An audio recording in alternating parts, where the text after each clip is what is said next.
what brought a Canadian not to hockey, but to figure skating? I would hide my skates in the closet. I would hide them under my bed. And I would tell my mom, like, this is it. Like, I've lost my skates. Talk about some of the challenges there. And then I would turn my head and no one looked like me. How did you guys meet? Within the first few minutes of us talking. It was wild. Why do you think that particular one went viral? You don't expect this guy looking like me to throw a backflip and then crip walk on the ice.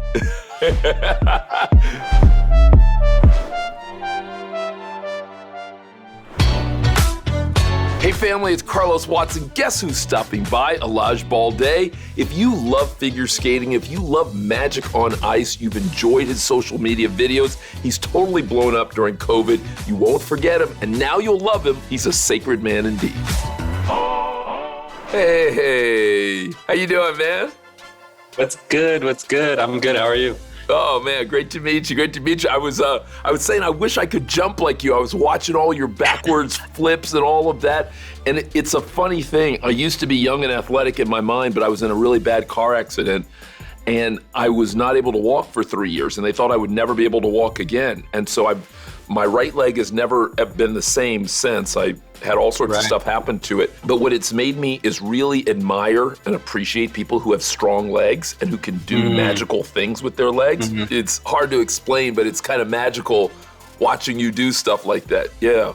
I'm sure there's a feeling that's really, that comes from deep within, that, especially with the type of experience you've had, but seeing that, I'm sure, can be very inspiring, very passionate, very intense at the same time, very exciting too. But thank you for sharing that. It means a lot. I've been working on my squats for many years, so I'm glad it gets that type of feeling out there. So, Elladj, how do I pronounce your name? Just like that, Elladj. And does it have a meaning? Where does the name come from? I have my grandfather's name. So my father's from Guinea, West Africa. And my grandfather was an imam, which is essentially the same as a priest, but in the Muslim religion. And when you go to the Mecca and you do the pilgrimage, you become Elladj. And so I have my grandfather's name, but my mom wasn't too familiar with how to pronounce Elladj. And so she asked my dad if we can modify it a little bit. So instead of the H, they added another L, and then it became Elladj. And how did Russia meet Guinea? Back in the 70s, when my dad was going to school, there was this opportunity for African students to further their education by going to the Soviet Union and study university there, and then get a degree in civil engineering or as a doctor, and then go back to Africa and use those skills in the country. And so he studied really hard, ended up in the top 4 of the country in 79, went to the Soviet Union and studied civil engineering. They gave him 6 months to learn the language and start studying civil engineering in Russian. What does your mom say about, was it difficult for her to fall in love and marry someone who was black? Was it easy? She started living on her own, I think at the age of 13, 14. So my mom has had to learn to survive and to, do things in her own way. And I think that experience that she's had growing up, I think allowed her to not follow kind of the path that everyone always follows.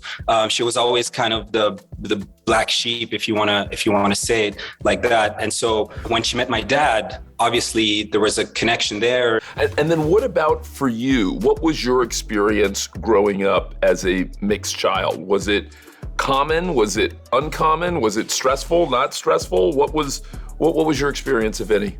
It was exciting in a lot of ways. I loved getting to know 2 completely different cultures and see them for what they are and absorb the things that I want to introduce into my life or I want to practice in my life from these different cultures. But at the same time, growing up in Canada, being Russian African immigrant was very confusing for me. I struggled with identity. When I was young, I struggled to figure out where do I fit, who, what's my group. And then I, throughout that process, throughout that journey of introspection, I just found myself and who I am as a human being. And that's part of who I am is a piece of all of these things.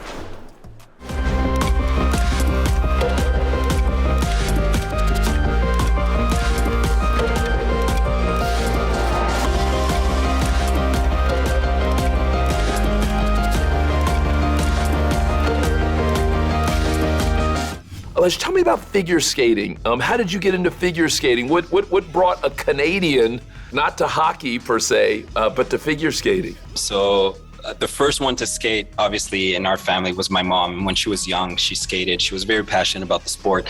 She stopped at the age of 13. Like I said, she moved to a different city and they didn't have any rinks. But she was always very passionate about the sport. So the first one to skate in us kids was my older sister.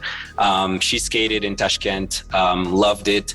And then once we moved to Canada and I was old enough, around the age of 6, she introduced me to skating. In the Russian culture, figure skating is such a huge sport. And, you know, when you practice figure skating or you decide to be a figure skater, it's not just for fun. I think that kind of pressure, and then I started at 6. By 6.5, I was already competing. And obviously I was last because I didn't even know what I was doing. I had arms flying everywhere. I was falling on everything. But they were pushing me to compete already. And I wasn't really comfortable with that. So I tell this story all the time because I think it's really funny. I tried everything not to skate. I would hide my skates in the closet. I would hide them under my bed. I would hide them everywhere in the house. And I would tell my mom, like, this is it. Like, I've lost my skates. And talk about some of the challenges there, not to make you feel like you have to rehash it, but help me understand what were some of the difficult things about it, but then also what are some of the things that allowed you to continue doing it as long as you did it? There was a time in my career where I started to realize that out of skating, I was very interested in hip hop music, hip hop dancing, rap, basketball, breakdancing. Those were the things that really spoke to me. Again, because of representation, because I could see myself in all of these people. And then I would turn my head in figure skating and no one looked like me. I kind of switched everything to fit more of that mold, and that got me more success. And so again, subconsciously, what registers is, you know, that works. And so you being yourself won't work. So you have to continue to fit the mold if you want to continue to have success in the sport. There was a time in my life where I was around 16 or 17 and I saw for the first time a black male figure skater do his thing on the ice. Obviously, that was a very long process because at the time I was still very much wrapped into this idea of needing to be an Olympic champion. And so that's really hard to navigate, being yourself, but wanting to please, you know, finding that balance is almost impossible.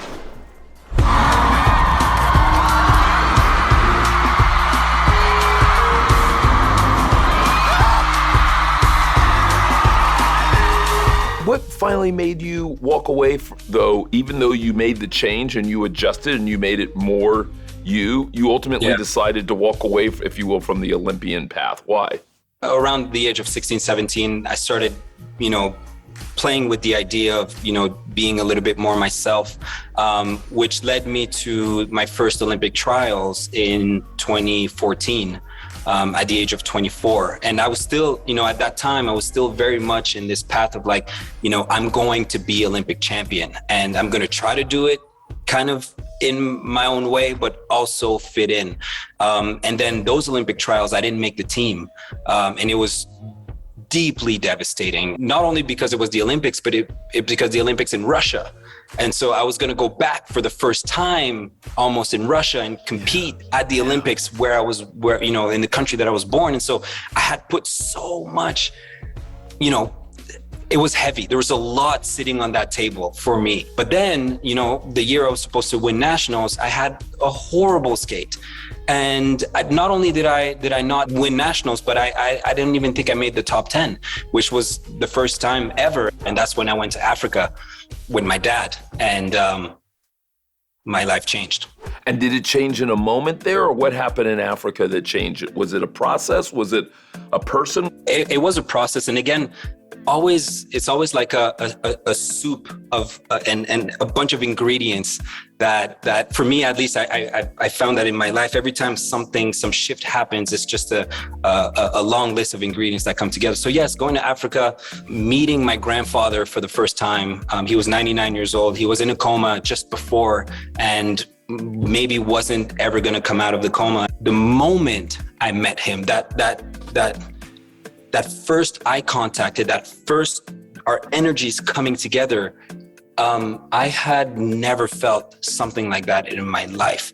And I spent 3 weeks there in the village with no electricity, no running water, reconnecting to nature, connecting with people. And I started to see how people were content. And they didn't have all the things that we have in North America. And that's when I started to think about figure skating in a completely different way. Because I was like, what do I love about skating? And the thing that I loved was connecting with people, sharing my art, making people feel things while I'm on the ice, telling a story. And that is deeply connected to human connection. And so I started approaching figure skating from that moment on with the intention of wanting to share who I was and making people feel things. And that shifted completely the way that I moved on the ice, and that continued this journey of developing myself as a human being and as an artist, and discovering myself as a human being so I can share more authentically to the world who I am and what my story is. And so those 3 weeks in Africa shifted everything for me moving forward. And where were you, if you don't mind me asking, in your love life at that point? At that time, I was in a relationship, but I was very, very young in my concept and ideas of what a deeply loving, fulfilling relationship is. For me, that's where my shift kind of started. But my relationship ended at the time, and I spent about 3 years on my own, really diving deep into finding those areas in myself that don't allow me to love deeply and be loved deeply as well. And that's when I met my wife. And after those 3 years with my wife, it's everything I could have imagined. And how did you guys meet? I met my wife in Switzerland. She was a dancer, so she is a dancer.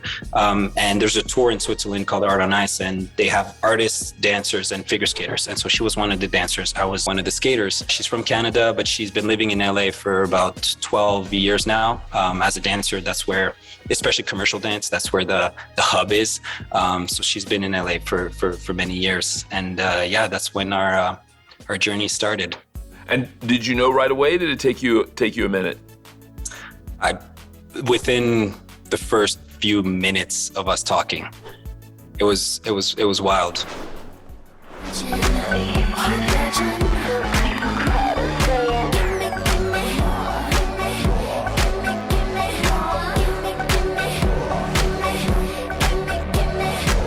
So take me to today, if you will, Elladj, all that has happened over the last couple of years for you, including on social media. Give me a little bit of that. Give me a little bit of color as to how you decided to leverage social media and kind of head in what feels like a fresh path. I have to give credit to my wife. She saw it all. She had the vision. Essentially, after I retired from the competitive world, I started touring, doing shows around the world, and I was very busy doing that. But then COVID happened, and everything was canceled, and I didn't skate for about 8 to 10 months. And then I started missing performing because I get so energized and fueled by connecting with people while I'm performing. And so she suggested making videos on social media, and I was like, nah. I was like, what do you mean making videos on social media? She was like, yeah, she had studied TikTok for months. She's like, people go viral on TikTok. They share, themselves, they share their art, and like it changes their lives. And so we did one, and then we did another one, and it felt a little bit better. And then as time went, it started to feel a little bit more and more comfortable. And then one day, in December of 2020, one of the videos went viral. Mad ethnic right now. I get it how I live it. I how I get it. Come to motherfucking bitches. I pull her with a lemon. Not cause she ain't living.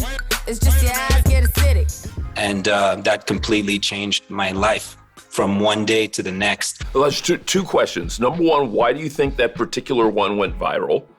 And number two, you said your life changed literally in a day. What do you mean? How did it literally change in a day? Or do you mean that literally or metaphorically? So the reason I think that one particular video went viral, again, was a recipe of a bunch of ingredients. One of them was that we were in the middle of a pandemic. Most of us were suffering, we're having really hard time. And then comes this video of this guy finding ice, getting so excited about it, walking across the street in his skates, looking like me and not looking like a figure skater. And so you don't expect this guy to throw a backflip and then crip walk on the ice. But what I mean by my life change is that from one day to the next day, I had millions of views in that video on both platforms. All of a sudden, I had 100,000 more followers on both platforms, and I had almost nothing pretty much before I started.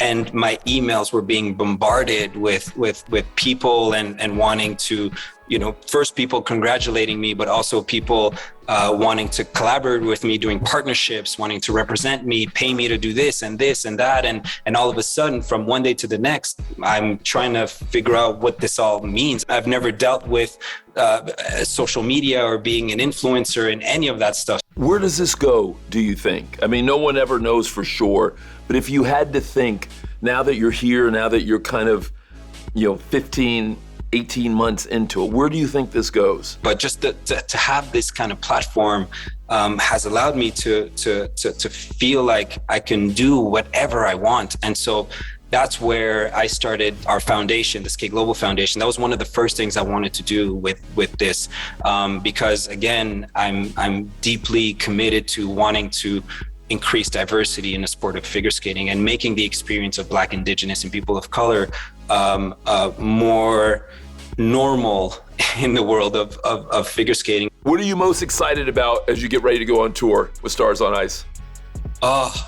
Being able to I have so much energy and so much inside of me that I want to share with people. It's been so long since I've been able to do that with a live audience, and being able to feed off of each other's energy and have that communication, send them energy, they're going to send energy back, and just having that back and forth. It's so good. I can't wait. It's going to be beautiful. And also to be the first Black male figure skater to be on Stars on Ice. That's huge for representation. What are you most scared about or afraid of, if anything, as you join the tour? In the last few years, I've been trying to heal on my end. It's just the fear of not living up to, what I believe I can be. And I think that's something I struggled with a lot in figure skating, because I never felt like, for the longest time, for most of my career, I never felt like I was enough. Elladj, do you mind if I do a little rapid fire with you? I'll try to keep it short. What's your favorite movie? Pursuit of Happiness. I thought I'd wear a shirt today, being the last day and all. Wear one tomorrow, though, okay? Because tomorrow's going to be your first day. Would you like that, Chris? Yes, sir. Your favorite karaoke song? Randomly, Hotel California. Welcome to the Hotel California. Such a lovely place, such a lovely place, such a lovely place. Ooh, I like that. Your favorite comic book hero? Doctor Strange. Even people who think they know you well, what would surprise them to find out about you? I can do a Rubik's Cube. Most interesting celebrity encounter you've ever had? Jennifer Garner. What happened with Jennifer Garner? I backflipped over her. Oh, nice. That was crazy. It was wild. Take me forward. You and I are going to get together, I can tell, in 20 years. Where are you and I going to get together? What's going to be true? Paint the scene, if you can, for me a little bit. Take me with you. Take me forward. What's going to be true for us is we're going to have done a level of healing in our lives that allows us to experience the present moment in a way that we hadn't been able to experience it before. Elladj, I so appreciate you, and I wish you only good things. And thank you for giving me some of your time. I really appreciate it.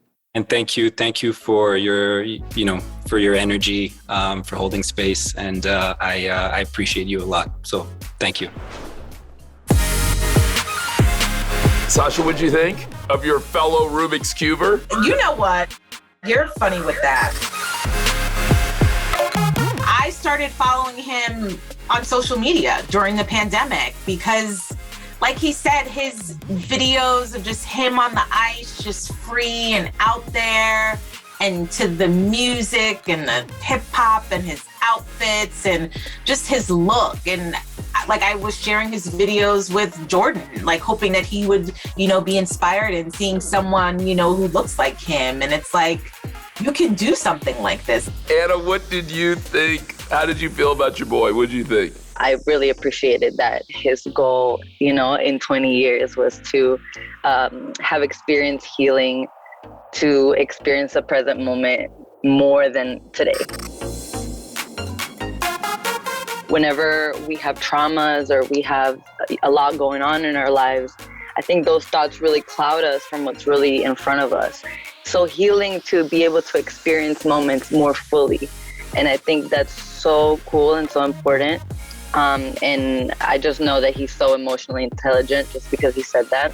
He was amazing. I really did like talking to him. When I saw those videos, I was like, okay, this is a lot different from what I'm used to seeing like figure skaters do. And then hearing your conversation with him, the way he speaks and the way he thinks about just not only his connection to like the actual universe, but just his connection to other people and like the impact of that it takes a really wise person to even have that perspective or like that like richness to them. Everything in me is hearing a girl from the Berkshires. I mean, there's a lot. I'm actually from Boxford, but okay. Hey, really hope you enjoyed Elladj as much as I did. What a smart, what a brilliant, what an emotionally intelligent person, as Anna said. I loved all that we had to talk about. He was so open, his parents' improbable story, the time with his grandfather, the willingness to be where he needed to be, and I loved his vision of 20 years from now. I'm looking forward to catching up with him then. Hey, hope you're enjoying this show. Remember, every weekday, we got something that's worth your time. Come and see us.